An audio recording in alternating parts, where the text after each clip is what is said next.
I started writing my notes for a video on a piece of paper instead of keeping it on my phone so I don't like touch my phone while I'm filming, and I feel very like newscastery. So today's video is going to be 5 terrible reasons to buy makeup. This feels like an important video to make right now because, as you all know, my shtick lately has been kind of trying to shed some light on the beauty community, on consumerism, on beauty community consumerism, just to niche it down a little further. I think I've told you guys a lot of stuff that you shouldn't buy, whether it's very specific products or types of product. And now I think it's time to talk about like what motivates you to buy makeup and if it's a good reason to do it. Now, in the hunter-gatherer sense of the word, obviously none of us need makeup, so there technically isn't any good reason to buy it, but you know what I mean. To me, all decisions that pertain to money definitely should be made with the correct motivation behind them. I think that it's okay to kind of fly by the seat of our pants and just do what feels right for the most part, but honestly, around money, I don't think that's wise. So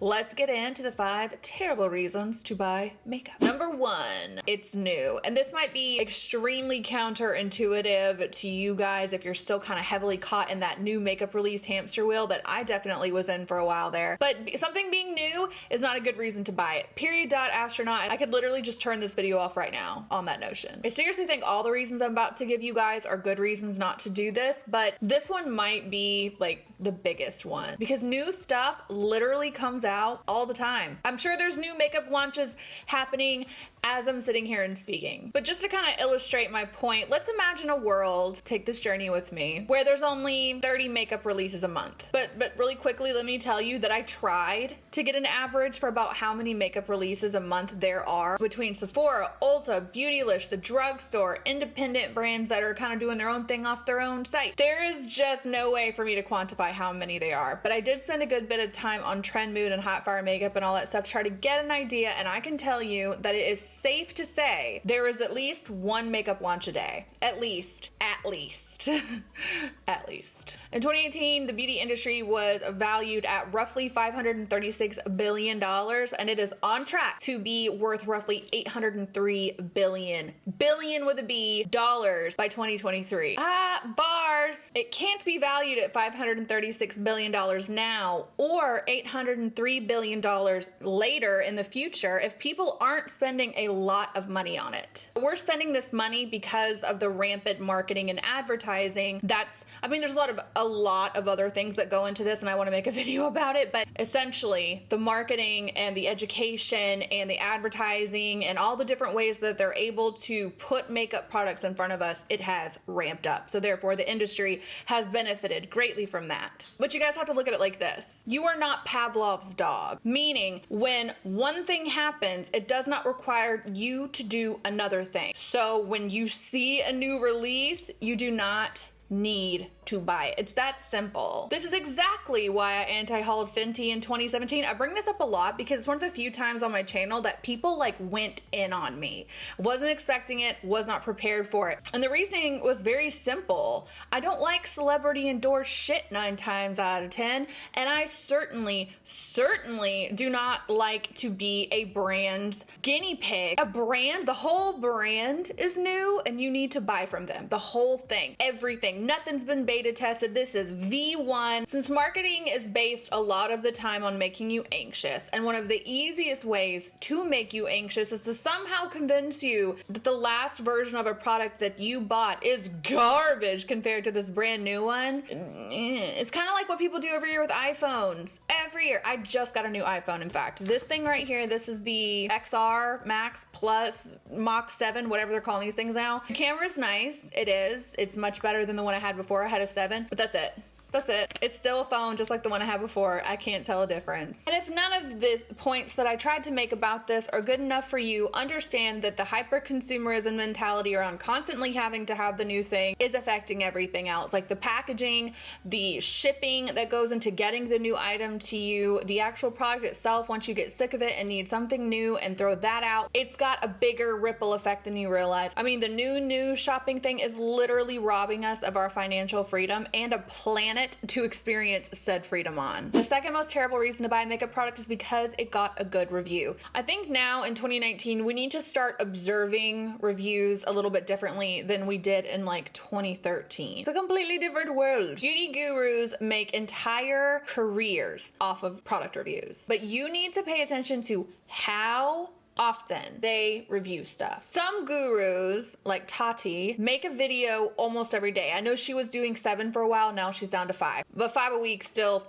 a lot. She tries an unfathomable amount of makeup in that week. I haven't watched her in a while, but I do remember that when I did watch her, I found her reviews to be very fair, feeling like she had a good system by which she based her kind of rating system off of, if you will. I also remember kind of feeling like, as a whole, if she liked something, I might too. But could you imagine if I bought something every single time that she said she liked it? Let's say she does this 1 video a day, and in those 5 videos, for every video, she likes 2 things in each video. Only 2 things. That is 10 good reviews just from 1 person a week about a product or products. I mean, you gonna buy them all? Like, have you developed a system for how you make your buying decisions while you have all this data floating around your head from beauty gurus? Like, do you know what you need to see? Do you know, like, if there's like a perfect trifecta of people who must all agree on 1 product before you even consider buying it? Like, what's your standard? It cannot be just reviews. That's a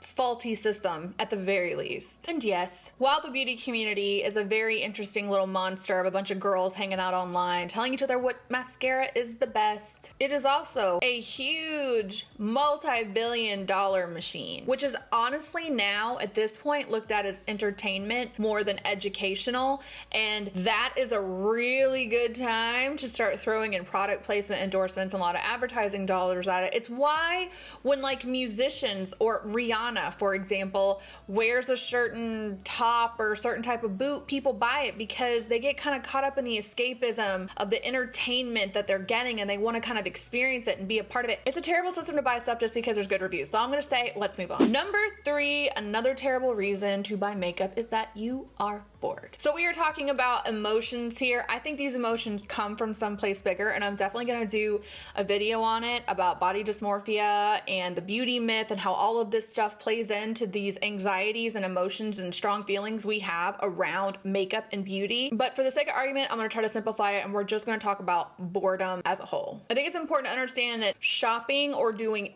anything to soothe yourself of negative emotions that you're experiencing, regardless of what side of the negative emotion spectrum they might be on. To do that, to kind of need external things to soothe you of bad emotions is very similar to kind of what drives an addiction. There's a lot of other things that go into it, but at its core, a lot of addicts suffer with the inability to soothe themselves of their feelings. So they turn to this external thing. That's why addictions do not have to be a substance in order to be there. You can be addicted to shopping. You can be addicted to gambling. You can be addicted to sex. It doesn't just have to be an actual physical chemical that you put into your body to be addicted. Boredom is a negative emotion that if you're using something external, especially shopping, for example, to soothe it, is going to get you in hot water over the long run. I have done a lot of stupid things out of boredom. I've gotten into entire relationships out of boredom. Shopping is a form of entertainment, once again, not something super new, but something you need to be aware of. Like, I went to Harry Potter World twice. Side note, House Slytherin. I had a great time. It was super fun, but I'm not gonna lie. I genuinely felt like the rides at Harry Potter were just something you do to take a break from shopping, because that's what it felt like the whole thing was. I mean, it was a lot of shopping. It was a lot of stores we went in on those days. Like, I spent a lot of money. I rode some rides. It was cool, all that good stuff, but that was one of the first times I remember looking around and being like, oh,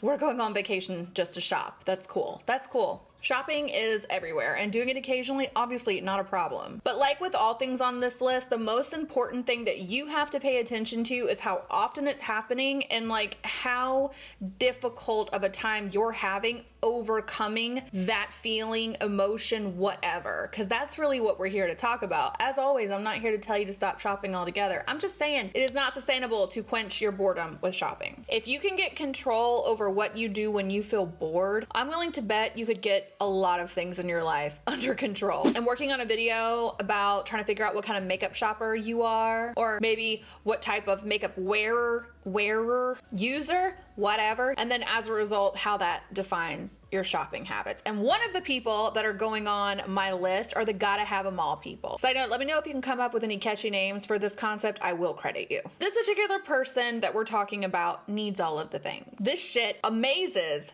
and upsets me. Typically, like the predominant two emotions I feel about hyper makeup consumerism these days: upset and amazed. I read an article not too long ago about ColourPop, and in this article they were talking about how ColourPop was having a launch. I don't know how recent it was, I don't really be paying attention anymore, but they were having this launch, and as usual they were selling individual items, and as usual they were selling bundles, but they were also selling PR kits. You could pay, I can't remember how much extra it was, but you could pay to buy a PR kit from ColourPop, which is just bananas to me, because we've been talking a little bit more in the beauty community as of late about how nuts PR is in general, especially considering it gets thrown away.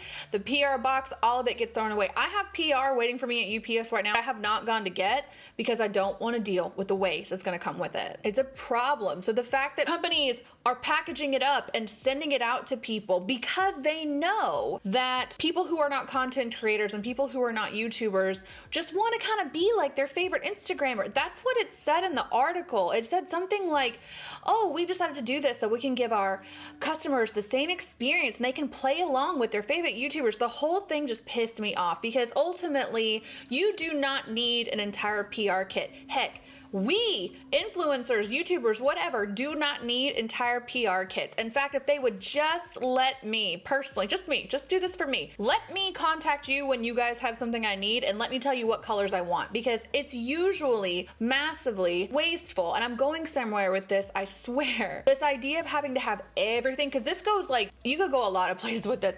There are a lot of people who comment on my channel that tell me all the time, like if I anti-haul something, say I really want something, say I like something, say I don't, people will comment and be like, oh yeah, I didn't really like that either, but I had to buy it because I'm collecting them all. I gotta have them all. Oh yeah, I wasn't gonna buy it either, but I have to have all the Huda Beauty palettes, so I got it. Like, what?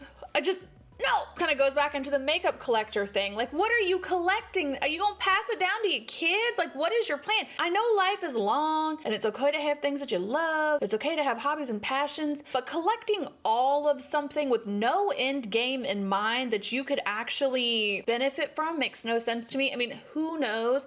In 20 years, my blood sugar palette might be worth $5,000. Who knows? Not willing to take the risk. Not willing to take the risk. I will toss all this stuff. It's not that attached to it. You guys, stop being so attached to makeup. Stop thinking that having all of it is going to help you in any way. It's not good. Don't do it. Number 5, last reason. This reason kind of runs through all the other reasons, and honestly I think is the predominant emotion present in the beauty community as a whole. I have a whole video coming up around that, but the number 5 reason not to buy makeup, terrible reason to buy makeup, is you're anxious. Remember when I said there was like a few emotions I could think of that tend to motivate, or in the past at least, were the emotions that would motivate stupid spending on my part? This is one of them. One of the biggest ones, if not the biggest, and maybe the most insidious, because anxiety is treatable in many ways, but it cannot and it will not be treated like this, and it will not be treated before you understand that anxiety is why you're doing it. Does that make sense? The predominant emotion that you share with me about your motivations for not buying makeup anymore, the one I see the most is anxiety. But here's the thing, it has been said many times that you do not actually break habits. You replace them with new habits. Like, habits do not just evaporate into thin air. The goal here is to help you guys figure out if anxiety is a emotion that is kind of spurring on your reckless or irresponsible spending, and then also to even deeper understand that anxiety is a symptom of something. There is something going on with you. It could be a chemical imbalance. It could be something emotionally you're dealing with, past trauma. There's a myriad things it could be, but you have to deal with it. You will never deal with your anxiety or heal it or completely eradicate yourself of it by continuing to shop, especially because in some cases, people who have anxiety and quench it with shopping kind of get in this like really screwed up kind of roller coaster situation with their anxiety and shopping. It's like the perfect system. You know, you feel anxiety because you need to buy something, and then you get to hunt down the thing, and then you get to buy it, then you get to go back down. Then you got to wait for the new thing, then you get to hunt for it, then you get to buy it, then you get to go back down. That's what you're doing to yourself. You have to replace one habit with another. So like, for example, instead of Googling makeup reviews or new releases, you should probably be Googling a therapist in your network. Or if you can't afford therapy, which is totally understandable, much of the country cannot, there's tons of other options. There's meditation, there's books, there's journaling, sussing out the toxic relationships or people in your life, quitting jobs that aren't serving you. There are apps now that you can connect with a therapist through. That's a much cheaper option. I have not vetted any of these. I don't know how they work. That's part of the research you would have to do, but that's the whole thing. You are replacing one habit with another. And in this case, especially if you're experiencing anxiety around your shopping habits, then you've got to do something. There's no pussyfooting around that. Ooh, what a weird expression. Anyway, basically you just can't keep using makeup to distract yourself from yourself. This is the most frustrating aspect of the beauty industry for me, because it's very strange that I love something as much as I do and yet cannot stop criticizing it. It's not lost on me that I have a beauty YouTube channel and all I do is talk crap about beauty YouTube channels. Like, I see it. I see myself, I know what I'm doing. Here's how I feel, and I think this ties into the video and like the point I'm trying to make. There is this huge narrative that you hear every time there's a Dramageddon. You'll hear people kind of pop up and just kind of, guys, can we just get back to making girls feel beautiful again? That's what this is supposed to be about. Making people feel beautiful, empowering, lifting them up. like you hear it every time. Here's the truth of the matter. Oh, and why the beauty community is the way it is. The beauty industry as a whole cannot exist if it's not embedded in us somewhere down the line that we need to be improved upon. It couldn't work if we were not already convinced that our lashes aren't long enough, that our brows aren't thick enough, that our skin isn't clear enough, that our hair isn't right. Like, we buy this stuff to fix a perceived flaw. On top of that, marketing is almost always based off of anxiety. So you have an entire community on the internet based around insecurity and anxiety. Obviously, it's gonna get kind of messy and people are gonna be really ugly to each other in it, because those are two of the worst emotions. There is no self-esteem, there's no positivity, there's no lifting up if that is the overwhelming emotions that govern the entire existence of where we are. I know it's a really dark kind of perception to have on the situation, but you'll never be able to convince me of it otherwise, because I don't understand how inanimate objects put on the market by nameless, faceless billionaires will have us arguing with each other on the internet. That was probably really loud because I just threw it on my table where my microphone is, so I'm sorry. But anyway, basically you guys have got to stop letting the negative emotions that companies are preying upon that you have to get money in their pockets. You have to stop doing it. Gotta take your power back. Anyway, I hope you guys are having an amazing day. I have so much coming for you in the coming weeks to a month, so make sure you stay tuned. Make sure you're subscribed if you are not. Check the down bar for links to all my social media platforms, and I will see you in the next one.